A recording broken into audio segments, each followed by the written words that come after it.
Bonjour à tous et bienvenue dans le podcast Réveille-toi et brille. Le podcast qui est là pour t'accompagner au quotidien dans ta vie. Je m'appelle Manon et je suis avec toi aujourd'hui. Je suis là pour toi aujourd'hui pour qu'on aille ensemble chercher justement cet état de bien-être. Passons ensemble de l'inconscient au conscient. Réveillons ensemble notre pleine puissance. Et s'il y a des sujets que tu aimerais que j'aborde dans un prochain épisode, n'hésite pas à venir m'écrire sur Instagram, ManonSBC. J'aimerais beaucoup lire ton retour. Je te souhaite une belle écoute. Le commérage, c'est un comportement naturel chez l'être humain. C'est en tout cas l'avis de Peggy Drexler qui a publié dans Psychology Today un article qui traite de notre penchant pour cette pratique.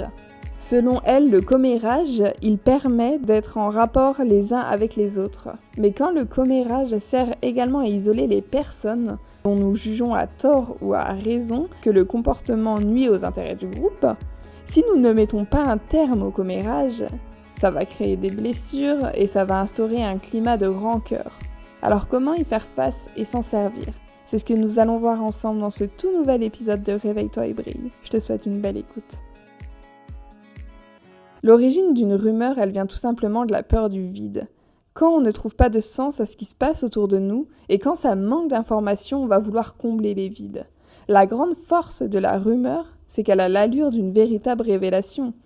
La rumeur, elle se chuchote, elle se murmure de bouche à oreille. Mais maintenant, c'est encore pire avec les téléphones portables et les réseaux sociaux. La rumeur, elle touche à la moralité, à l'identité et parfois au domaine de l'intime. Et lorsqu'une rumeur, elle a terni l'image ou la réputation d'une personne, c'est pas facile pour la personne de faire partie du groupe.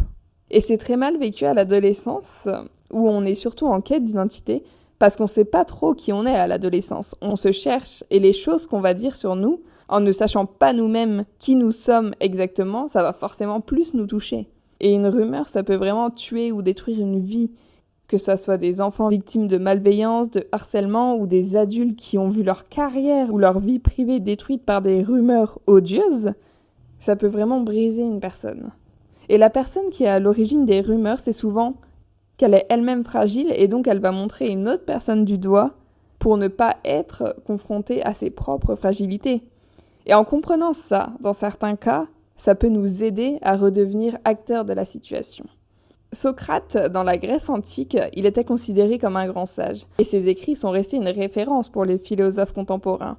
Et un jour, un des amis à Socrate, il est venu le trouver et il lui a dit « Sais-tu ce que je viens d'apprendre au sujet de ton autre ami ?» Et Socrate, il va répondre à cette personne « Avant que tu me répondes, j'aimerais te faire passer un test, celui des 3 passoires. » Et donc son ami, il va lui demander « Qu'est-ce que c'est les 3 passoires ?» Et Socrate, il va lui répondre qu'avant de raconter toutes sortes de choses sur les autres, qu'il est bon de prendre le temps de filtrer ce que l'on aimerait dire. Et c'est ce qu'il appelle les 3 passoires. Et la première passoire, c'est celle de la vérité. Donc Socrate va aller demander à son ami si ce qu'il va lui raconter, il a vérifié que c'était vrai. Et donc son ami, il va lui dire qu'il en a seulement entendu parler. Et là, Socrate, il va lui dire qu'il sait donc pas si c'est vraiment la vérité. Et donc, il va lui donner une deuxième passoire qu'il va appeler celle de la bonté. Et donc, Socrate va demander à son ami si ce qu'il va lui raconter, c'est quelque chose de bien. Et son ami va lui dire « Ah non, au contraire ». Et du coup, Socrate va lui dire la dernière passoire, c'est celle de l'utilité. Il va lui demander si c'est utile qu'il lui apprenne ce que son ami aurait fait. Et là, l'autre personne, elle va hésiter, il va lui dire que pas vraiment. Alors Socrate, il va simplement lui répondre que si ce qu'il a à raconter, c'est ni vrai, ni bien, ni utile, pourquoi il va vouloir lui dire. Et ça me paraît utile qu'on garde tous en tête ce texte, qu'on se pose tous des questions avant d'aller raconter quelque chose sur une autre personne, parce que les mots, ça peut tuer. Et si en ce moment même, tu es victime d'une rumeur, la première chose que tu peux faire, c'est de reconnaître qu'elle existe. Si quelqu'un fait allusion à la rumeur, dis-lui que tu sais très bien ce que les gens disent de toi. Si tu te mets sur la défensive ou si tu te mets sur la colère, ton comportement, ça va donner un pouvoir à la rumeur, au bruit qui court. Les gens qui colportent des rumeurs, ils sont assez transparents sur leur système de valeurs. C'est donc intéressant de leur renvoyer cette image en leur demandant tout simplement qu'est-ce qui les intéresse là-dedans, qu'est-ce qui les intéresse dans cette rumeur qui propage. Et généralement, tu verras que ça va les mettre mal à l'aise. Ce que tu peux faire aussi, c'est de retourner la situation. C'est de toi-même crier cette rumeur sur les toits. Alors c'est important déjà d'évaluer le degré de la rumeur, les conséquences qu'elle peut avoir et les nuisances qu'elle provoque au quotidien. Si c'est question d'une petite rumeur, c'est préférable de pas se prendre la tête et de la prendre avec humour, et de montrer l'absurdité de la chose. Mais si c'est une grande rumeur qui a de l'importance, et si toi-même tu annonces ta rumeur à haute voix, pour moi ça va lui faire perdre de l'importance. Parce que les rumeurs, elles se répandent comme des traînées de poudre. Parce que les gens qui les propagent le font pour gagner en popularité, le font peut-être pour être mieux acceptés dans un groupe, pour donner l'impression qu'ils tiennent le scoop du siècle.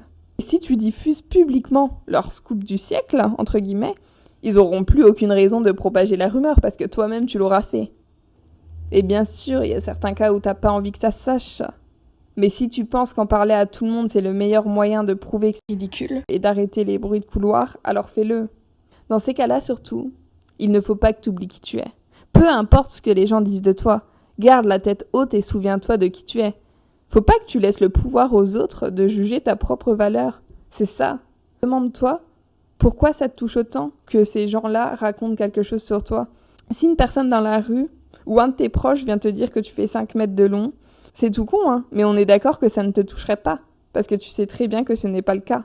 Alors pourquoi laisser une autre chose te toucher si tu sais que ce n'est pas le cas ?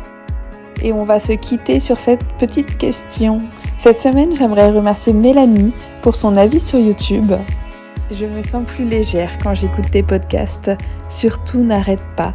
Pour moi, c'est un plaisir de t'écouter. Merci beaucoup. Ne t'inquiète pas, je ne vais pas m'arrêter de sitôt. Et je vous remercie d'être restés jusqu'ici. Je vous dis à la semaine prochaine pour un tout nouvel épisode. Prenez soin de vous et surtout ne laissez pas quelqu'un vous dire votre propre valeur.